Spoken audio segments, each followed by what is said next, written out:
दोस्तों आइए आज डिस्कस कर लेते हैं एक ग्रामर का छोटा सा टॉपिक है लेकिन बहुत इंपॉर्टेंट रहता है। कई सारे क्वेश्चंस बनते हैं। जेरंड जिसको बोलते हैं। कुछ लोग कंफ्यूज हो जाते हैं इसके यूजेस को लेकर के कि कहाँ इसको किस तरह से प्लेस करना है सेंटेंस में जिससे कि उसका सेंस सेंटेंस का बरकरार रहे। और बस वही समझने में ही समझिए कि आपको थोड़ा टाइम लगेगा। बहुत ही मज़ेदार ढंग से हम इसको समझने जा रहे हैं।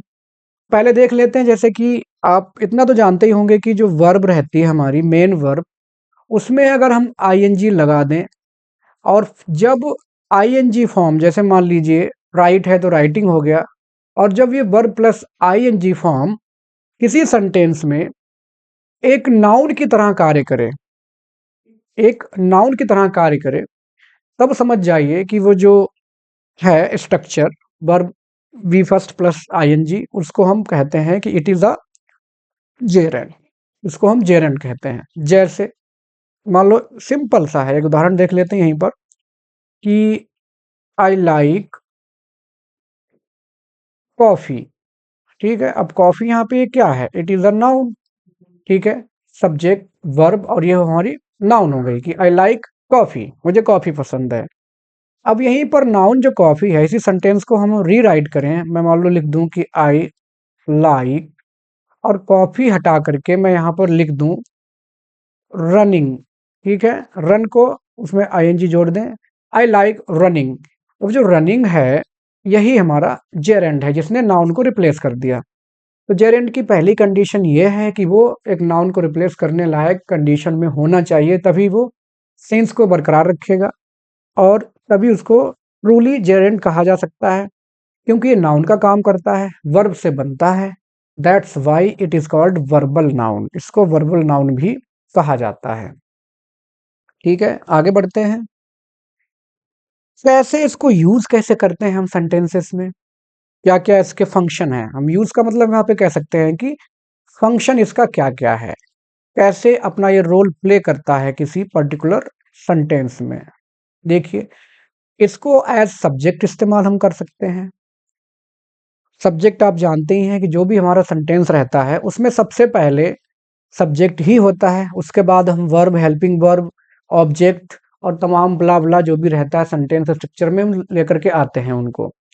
तो सेंटेंस को जब हम फॉर्म करते हैं, सब्जेक्ट को जब रिप्लेस कर सकें किसी ऐसे स्ट्रक्चर से, तो वही हमारा जेरेंड हो जाएगा as a subject.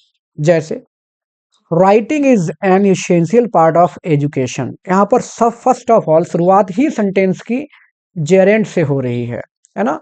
Helping verb से पहले है और शुरुआत सब्जेक्ट से हो रही है, सब्जेक्ट की जगह पे हमने जेरेंड रख दिया है, तो यहाँ पर एज सब्जेक्ट इस्तेमाल किया है हमने जेरेंड को। नेक्स्ट है fishing is a lucrative profession. ठीक है, यहाँ पर सब्जेक्ट एक नाउन हम रख सकते हैं, कोई भी हो। जैसे मान लो ये फिशिंग की जगह पर मान लो हम कर दें कि ही कर दें। ठीक है, जैसे मान लो ही इज। ठीक है, अब वो ही इज ल्यूक्रेटिव प्रोफेशन में हम नहीं कह सकते कि वह कोई ल्यूक्रेटिव प्रोफेशन है, लेकिन ही इज हैंडसम कह सकते हैं कि ही इज हैंडसम, है ना। तो ठीक वैसे ही इज से पहले जो हमने यहाँ पे सब्जेक्ट ही इस्तेमाल किया है, उसी हिसाब से इज से पहले यहाँ पे फिशिंग इस्तेमाल किया है, तो फिशिंग क्या हो गया? Gerund, placed as subject. Next देखिए, seeing is believing, running is good for health. तो जहां शुरुआत ही हमारी सेंटेंस की जेरेंड से हो रही है, तो ये यहाँ पे रखा गया है एज सब्जेक्ट। ठीक है, जेरेंड जब वाक्य में सब्जेक्ट का काम करे, कर्ता का काम करे, तब समझिए कि वो कर्ता के रूप में रखा जा रहा है। Next, as object of a verb. अब इसको समझने से पहले, जैसे मान लीजिए हम कहें कि जब कर्ता अपना कोई एक्शन करता है, डूअर, और उसका एक्शन ट्रांसफर होता है ऑब्जेक्ट पर। जैसे मान लो हम कहें कि Ram kicks football, Ram kicks football. Ram आप जानते ही हैं सब्जेक्ट है, किक हमारी मेन वर्ब हो गई और फुटबॉल यहाँ पर ऑब्जेक्ट हो गया, सिंपल। अब यहाँ पर जैसे ये है हमारा शी, मेन सब्जेक्ट हो गया, लाइक्स हमारी मेन वर्ब हो गई। लाइक्स के बाद हम यहाँ पे क्या ले आए हैं, टेलिंग ले आए हैं, जो कि बना हुआ है टेल प्लस आईएनजी से, मतलब जेरेंड है ये। जब जेरेंड है तो यहाँ पर जस्ट मेन वर्ब के बाद इस्तेमाल किया है हमने, जैसे यहाँ पे किक में मेन वर्ब के बाद इस्तेमाल किया है फुटबॉल को एज ऑब्जेक्ट, ठीक है। तो यहाँ पर एज मेन वर्ब के बाद इस्तेमाल किया है, it means it is here placed as an object of main verb. She likes telling stories, उसको स्टोरीज सुनाना पसंद है, ठीक है। अच्छा एक बार और बता दूं आपको, जेरेंड का जब हम मतलब निकालते हैं हिंदी में तो उसका मतलब लास्ट में आता है ना, ठीक है ना, जैसे खाना पीना सोना है ना, टेलिंग सुनाना, टेलिंग का मतलब यहाँ पे क्या हो गया, सुनाना। ना पर बात आकर के खत्म होनी है, ठीक है, इसका आप ध्यान रखेंगे। The grand mother loves knitting sweater, ठीक है, लव्स मेन वर्ब है और उसके जस्ट बाद यहाँ पर एज ऑब्जेक्ट के रूप में हमने रख दिया है इसको, जेरेंड को। तो ये वर्क कर रहा है as object of a verb, ठीक है। ये वर्ब कौन सी होगी, इतना भी आपको बताता चलूं, ये जो वर्ब होनी चाहिए ये एक्शन वर्ब होनी चाहिए, एक्शन वर्ब होनी चाहिए, कोई लिंकिंग वर्ब नहीं होनी चाहिए। लिंकिंग का मतलब इज एम आर नहीं होनी चाहिए, एक्शन वर्ब होनी चाहिए, तभी यहाँ पर as object of a verb हम कह सकते हैं। They hate flattering authorities, they hate हमारी मेन वर्ब है, और फ्लैटरिंग क्या है, चापलूसी करना, तो ये जेरेंड हो गया। तो जितना भी इस्तेमाल यहाँ किया गया है सबका इस्तेमाल किया गया है as object of a main verb, ठीक। वर्ब का मतलब यहाँ पे क्या है, मेन वर्ब, एक्शन वर्ब से काम किया जा रहा है, ना कि किसी लिंकिंग वर्ब से काम किया जा रहा है। आगे बढ़ते हैं। As object of a preposition, इसको समझना बहुत आसान है, आपने बहुत ज्यादा से पहले सुने होंगे सेंटेंसेस की, I am tired of waiting, I am afraid of going there, हाँ। ऑफ का इस्तेमाल काफी कुछ होता है, लेकिन यहाँ पर हम थोड़ा ऑन, फॉर या अगेंस्ट जो भी हैं देख लेंगे। तो प्रीपोजिशन के जस्ट बाद जब इस्तेमाल किया जाए किसी जेरेंड को, ठीक है, ऑब्जेक्ट ऑफ ए प्रीपोजिशन है, प्रीपोजिशन के मतलब जस्ट बाद, शुरुआत कहाँ से होगी, प्रीपोजिशन से, उसके बाद जैसे रख देंगे जेरेंड तो हो जाएगा ऑब्जेक्ट ऑफ अ प्रीपोजिशन, ठीक है। जैसे ही इंसिस्टेड ऑन, ठीक है, ही इंसिस्टेड हमारा ये सब्जेक्ट है, मेन वर्ब है, और यहाँ आ गई हमारी ये प्रीपोजिशन, ही इंसिस्टेड ऑन, तुरंत हमने यहाँ पर रख दिया है जेरेंड। रिड्यूसिंग द प्राइस, उसने प्राइस घटाने पर बहुत जोर दिया, इंसिस्ट मतलब क्या होता है, जोर देना, ऑन रिड्यूसिंग, ठीक है। प्रीपोजिशन के जस्ट बाद यहाँ पे जेरेंड आया है, it means it has been placed here as object of a preposition. अगला देख लीजिए, he does not care for, ठीक है, केयर मेन वर्ब है, फॉर हमारा प्रीपोजिशन है, और आस्किंग हो गया। He does not care for asking his permission, ठीक है, ये as object of a preposition. I am tired of waiting, of के बाद यहाँ वेटिंग ले आए हैं हम। स्टूडेंट्स आर इंटरेस्टेड इन, ठीक है, learning. The manager apologized for being late, ठीक है, बी की जो आईएनजी फॉर्म होती है, बी की जो आईएनजी फॉर्म होती है that is being, being late. She was accused of, ठीक है, ऑफ के बाद आईएनजी फॉर्म जेरेंट। तो इस तरह से जब जेरेंट का इस्तेमाल होता है दोस्तों, तो हम कह सकते हैं कि it is used like object of a preposition as complement of a verb. अब यहाँ पे थोड़ा समझिएगा, जो भी हमने अभी पढ़ा था, ये वाला जो हमने पढ़ा है ऑब्जेक्ट ऑफ ए वर्ब, ठीक है, जब मेन वर्ब होगी, एक्शन वर्ब होगी, उसके बाद जब इस्तेमाल करेंगे तो ऑब्जेक्ट ऑफ ए वर्ब होगा, और जब हम किसी लिंकिंग वर्ब के बाद इस्तेमाल करेंगे तब ये किसी क्रिया के पूरक के रूप में काम करेगा। कंप्लीमेंट का मतलब क्या होता है, पूरक, जो हमारी वर्ब है उसको पूरा करेगा, उसके भाव को जो है थोड़ी संपूर्णता प्रदान करेगा, उसके अधूरे भाव को पूरा करेगा, सेंस को पूरा करेगा, ठीक है। अब ये जो वर्ब जो होती है इस वाली, ये एक्शन वर्ब नहीं होती है, ये होती है लिंकिंग वर्ब। कौन सी होती है, लिंकिंग वर्ब, या कोई ऐसी वर्ब जो पूरा अपना अर्थ ना दे सके, है ना, हम कह सकते हैं कि इनकम्प्लीट सेंस जहां पर हो, और ज़रूरत पड़े हमें किसी दूसरे वर्ड की, जेरेंड की, तो वो हम कहेंगे कि इनकम्प्लीट उसको कंप्लीमेंट कर रही है, पूरी कर रही है। ठीक है, समझिएगा, एक्शन नहीं होती है, ये वर्ब होती है लिंकिंग। जैसे success means trying again and again. अब यहाँ पे मीन्स वैसे तो मेन वर्ब हो सकती है, लेकिन अगर हम यही छोड़ दें, मान लीजिए सक्सेस मीन्स सफलता का मतलब है, क्या मतलब है भाई?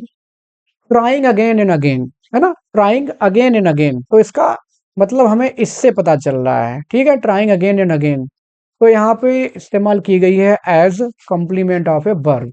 ठीक है, एक linking verb is am are भी हो सकती है, या कोई ऐसी वर्ब जिसको अपना अर्थ कंप्लीट व्यक्त करने के लिए जेरेंड की आवश्यकता पड़े, तो that is complement of a verb. अगला देखिए, हिज जॉब इन्वॉल्व्स। ठीक है, मीन्स, इन्वॉल्व, बिकम, ये सारी जो वर्ब्स हैं ये इनकम्प्लीट वर्ब कही जाती हैं। हिज जॉब इन्वॉल्व्स, उसकी जॉब इन्वॉल्व करती है क्या? Cleaning carpets, cleaning carpets. Good results require, क्या require? What? Working long hours. जैसे हम समझ सकते हैं कि वर्ब और प्लस व्हाट। ठीक है, वर्ब प्लस व्हाट, तो हम कह सकते हैं कि वर्ब के बाद जो तुरंत नाउन आ जाए, है ना, तो हम इसका इस्तेमाल कर रहे हैं as object of a verb. ठीक है, not complement of a verb. लेकिन वर्ब के बाद जब आता है, वर्ब के बाद जस्ट आता है कि व्हाट इज। ठीक है, व्हाट इज या व्हाट बिकम्स या व्हाट सीम्स, तब समझिए कि it is used as complement of a verb. ठीक है, सिर्फ क्या तक बात रुक जाए, क्या, उसका आंसर मिल जाए, तो हो गया ऑब्जेक्ट ऑफ ए वर्ब। लेकिन जब क्या तक बात ना रुके कि क्या हो गया, क्या होना है, आधी बात पूरी की जाए, तब ये हो जाएगा कॉम्प्लीमेंट ऑफ ए वर्ब। इतना सा बारीक सा अंतर है, इसको एक बार फिर से पढ़ लीजिएगा आप। योर एटीट्यूड नीड्स, तुम्हारे एटीट्यूड को जरूरत है क्या? चेंजिंग की। ठीक है, needs changing. Teaching has become क्या? Sharing knowledge. ठीक है, तो जितने भी यहाँ पे जेरेंट्स का इस्तेमाल किया गया है, ये इस्तेमाल किया गया है as a complement of a verb, ना कि object of a verb. I think you got the point. Let's see further. As an objective complement, मतलब जो कर्म होगा, कर्म के पूरक के रूप में। अब जो कर्म है हमारा, उसको पूर्णता प्रदान करें, थोड़ा सा और बताए उसके बारे में। ठीक है, तब एज एन ऑब्जेक्टिव कॉम्प्लीमेंट इस्तेमाल होता है। कैसे? She found. ठीक है, शी फाउंड हमारा सब्जेक्ट हो गया, फाउंड मेन वर्ब हो गई, और हर चिल्ड्रन क्या हो गए हैं? हर चिल्ड्रन हो गए हैं ऑब्जेक्ट। ठीक है, शी फाउंड हर चिल्ड्रन, उसने अपने बच्चों को पाया। कैसा पाया? Sleeping on sofa. अब जो स्लीपिंग है हमारा, ये हमारा है यहाँ पर जेरेंड। ठीक है, जेरेंड हो गया। अब जेरेंड जो है वो किनके बारे में बता रहा है? बच्चों के बारे में थोड़ा सा और बता रहा है कि बच्चे कैसे पाए गए? स्लीपिंग ऑन सोफा, सोफा पर सोते हुए। इट मीन्स इसका पूरा का पूरा जो फाउंड है, शी का जो एक्शन है, वो पूरा का पूरा यहाँ पे ट्रांसफर हो रहा है कि उसने अपने बच्चों को सोते हुए पाया। तो ऐसी सिचुएशन में जब जेरेंड इस्तेमाल किया जाता है ऑब्जेक्ट के बाद, ऑब्जेक्ट को थोड़ा और एनहेंस करे, बताए थोड़ा और उसके बारे में, तो हम कह सकते हैं कि ऑब्जेक्टिव कॉम्प्लीमेंट या कॉम्प्लीमेंट ऑफ एन ऑब्जेक्ट, एक ऑब्जेक्ट को पूर्णता प्रदान करता है।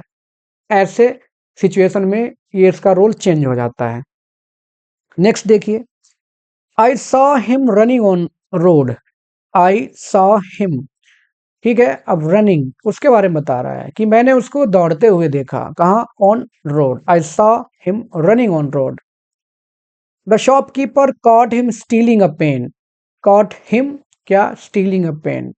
ऑब्जेक्ट को थोड़ा और इनहेंस कर रहा है, ऑब्जेक्ट के बारे में थोड़ा और बता रहा है, तो एज एन ऑब्जेक्टिव कॉम्प्लीमेंट इस्तेमाल हो रहा है यहाँ पर। I heard someone singing in the darkness. मैंने किसी को सुना। ठीक है, सिंगिंग इन द डार्कनेस, अंधेरे में गाते हुए। The teacher encouraged me appearing in the exam again. ठीक है, एनकरेज्ड मी, मी ऑब्जेक्ट हो गया, किसके लिए? अपियरिंग, दोबारा से आप एग्जाम में हिस्सा लीजिए, एनकरेज किया टीचर ने। तो ये सारे जो इस्तेमाल हुए हैं जेरेंड के यहाँ पर ऑब्जेक्ट के बाद उसको और ज़्यादा एनहांस करने के लिए, तो it is used here as an objective complement या कॉम्प्लीमेंट ऑफ एन ऑब्जेक्ट। कुछ रूल्स हैं, बहुत ज़्यादा तो नहीं है, फिर भी थोड़ा बहुत देख लेते हैं हम। जैसे जब वर्ब यूज करनी हो आपको जस्ट आफ्टर प्रीपोजिशन, जैसे आई एम फॉन्ड ऑफ, अब इसके बाद कोई वर्ब इस्तेमाल करनी है, ऑफ के बाद यहीं पे आपको कोई वर्ब इस्तेमाल करनी है, तो आप क्या करेंगे? तो आपको वहां इस्तेमाल करना है जेरेंट का, ये रूल होता है। प्रीपोजिशन के बाद आपको इन्फिनिटिव टू या और कोई वर्ब इस्तेमाल ना करके डायरेक्ट आपको जेरेंट का इस्तेमाल करना होता है। It is a rule. Let's see some examples. I felt cold after, preposition है, प्रीपोजिशन के जस्ट बाद हमें वर्ब इस्तेमाल करनी है, तो हम क्या लाएंगे? स्विमिंग, जेरेंट, जो कि होती है V first plus ING. I felt cold after swimming. She is good at painting, ठीक है। She is good at to paint नहीं लिख सकते, अगर आपने लिख दिया कि she is good at to paint, पूरी तरह से गलत हो जाएगा। She is good at painting. Some persons are fond of, ठीक है, ऑफ के बाद finding fault. I am sorry for telling लाएंगे, ना कि tell. I am sorry for telling you all this. तो प्रीपोजिशन के जस्ट बाद अगर आपको वर्ब लानी है, आप वहां पर आंख बंद कर करके जेरेंड लगा दीजिए, जेरेंड लिख दीजिए, आपका सेंटेंस करेक्ट माना जाएगा। कहने के लिए होता है आंख बंद करके, आंख बंद करके लिखा नहीं जा सकता practically. Second rule, verb plus preposition का जो कॉम्बिनेशन है उसके बाद जेरेंड ही आता है। जैसे समझिएगा, इसमें जो अभी रूल आपने पढ़ा है, इसमें थोड़ा सा अंतर यह है कि प्रीपोजिशन के बाद जो जेरेंड आएगा, और यहाँ पर जो वर्ब और प्रीपोजिशन जो बंद कुछ वर्ब बनती नहीं प्रीपोजिशन जोड़ करके, जैसे ये हमारे पास है look forward to, care for, give up, keep on, put off, take on. ये वर्ब्स ऐसी होती हैं जिनको कह सकते हैं कि फ्रेजल वर्ब कहा जाता है। तो ऐसी सिचुएशन में भी आपको जब इन सेंटेंस में लाएंगे तो उसके बाद आप जेरेंड का ही इस्तेमाल करेंगे। अगर आपने इन्फिनिटिव या कोई और इस्तेमाल कर दिया तो गलत हो जाना है। देखिए एग्जाम्पल में, I am looking forward to, I am looking forward to, ठीक है। लुकिंग फॉरवर्ड टू क्या है? मीटिंग, ठीक है, पूरे को कवर कर रहा है। मीटिंग लाए हैं, I am looking forward to meet नहीं लिख सकते, टू मीट यू, गलत हो जाएगा। बैंकिंग एसएससी के एग्जाम में अक्सर ऐसे ही छोटे छोटे एक्सेप्शन वाले सवाल पूछ लिए जाते हैं और हम कंफ्यूज होकर उनको गलत कर बैठते हैं। तो I am looking forward to meeting you, ठीक है, आईएनजी फॉर्म लाएंगे, जेरेंड है तो। The poor do not care for standing, ठीक है, gerund, in long queues due to need. बेचारे गरीब ध्यान नहीं देते हैं, लंबी लाइन में खड़े हो जाते हैं क्योंकि उनकी जरूरत है, मजबूर हैं वो। She is taking on singing as profession, taking on का मतलब क्या होता है? एक्सेप्ट करना, ग्रहण करना। वो सिंगिंग को एज प्रोफेशन या एज अ करियर ग्रहण कर रही है, ले रही है उसको as career. They have put off signing the contract, put off का मतलब क्या होता है? टालना, ठीक है, उन्होंने कॉन्ट्रैक्ट पे साइन करने को टाल दिया है, put off signing the contract. तो ऐसी वर्ब्स के बाद जो फ्रेजल वर्ब्स रहती हैं प्रीपोजिशन से मिलकर के बनी हुई हैं, you have to use gerund.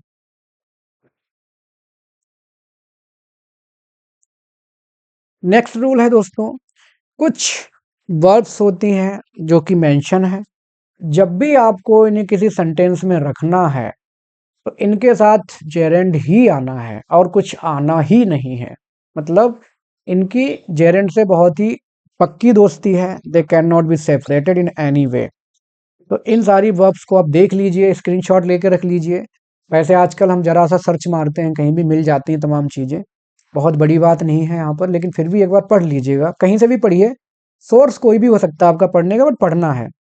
Admit, appreciate, avoid, escape, finish, forgive, mean, remember, prevent, stop, delay, deny, consider, है ना, ये सारी इनके साथ जब भी आपको कोई वर्ब लानी है, it means you have to apply gerund. Examples थोड़े देख लेते हैं। He admitted taking bribe, admitted के बाद तुरंत क्या ला रहे हैं हम, taking, gerund, taking the bribe, उसने घूस लेना एक्सेप्ट किया कि उसने घूस ली थी। We should avoid abusing, avoid के बाद gerund. She dreaded being ignored in the function, डरती थी वो बीइंग इग्नोर्ड, इग्नोर किए जाने से फंक्शन में। We should keep on trying, keep on के बाद trying. They could not help laughing, help के बाद जेरेंड आता है। The teacher detests cheating, detest का मतलब क्या होता है, हेट करना। टीचर को नफरत है किससे, चीटिंग से। तो इन सारी वर्ब्स के साथ सारे एग्जांपल्स मैंने यहाँ नहीं लिखे हैं, कुछ लिख दिए हैं, कुछ बाकी आप पढ़ लीजिएगा। जो भी वर्ब्स हैं उनके साथ आपको जेरेंड का इस्तेमाल करना है। अब जो पॉजेसिव एडजेक्टिव होता है उसके बाद भी आपको जेरेंड का इस्तेमाल करना है।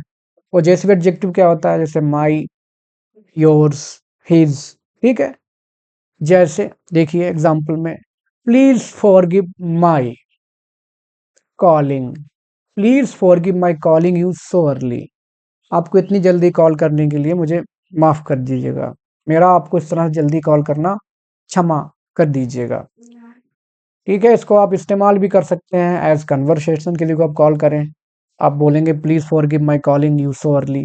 अगर कम जानते होंगे तो दिक्कत होगी, उनको कैसे बोला माई कॉलिंग यू, लेकिन अगर जानते होंगे तो अब जाहिर सी बात, सारे लोग आपके रिश्तेदार तैयारी तो नहीं कर रहे होंगे किसी एग्जाम की, जो जेरेंड पढ़ने बैठेंगे, लेकिन जो होंगे आपके जैसे लेवल के लोग, उनको आप इस्तेमाल करिएगा सेंटेंस को, और बाद में पूछिएगा इसमें क्या मैंने, कैसे स्ट्रक्चर क्या है, कौन सा मैंने इसमें रूल अप्लाई किया है, it will be funny. Second देखिए, I admire your, I admire your giving me precious time, I could not prevent his betting. Betting मतलब जानते ही होंगे, शर्त लगाना, जुआ खेलना, जो आजकल बहुत ज्यादा चल रहा है, लोग मोबाइल में बस लगे ही रहते हैं। नेक्स्ट रूल, जो परफेक्ट जेरेंड होता है जिसमें हैविंग इस्तेमाल होता है, हैविंग और प्लस वर्ब की थर्ड फॉर्म, पास्ट एक्शन में उसके साथ इस्तेमाल करते हैं। जैसे देखिए, he was accused of having stolen the money, ठीक है।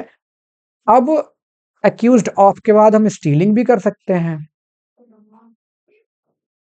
हम ये भी कर सकते हैं कि ही was accused of stealing the money, उसको पैसा चुराने के लिए उससे एक्यूज किया गया था, लेकिन काम पहले ही हो चुका है और पास्ट में ये चीजें हो चुकी हैं, तो हम उसके लिए क्या करेंगे, हैविंग लगाना पड़ेगा हमें। यही जेरेंड है और ये वर्ब की थर्ड फॉर्म हो गई। तो he was accused of having stolen the money, क्योंकि action was already fulfilled. He was appreciated for having finished the work on time, काम उसने पहले ही पूरा कर लिया था, तो हैविंग के बाद थर्ड फॉर्म, इसको परफेक्ट जेरेंड कहा जाता है। तो दोस्तों ये थे जेरेंड से रिलेटेड कुछ रूल्स, कुछ इंपॉर्टेंट पॉइंट्स जो मैंने डिस्कस किया आपके साथ। I hope the video is going to useful for you. You can like, subscribe, share the channel if you find it useful. Thanks for watching.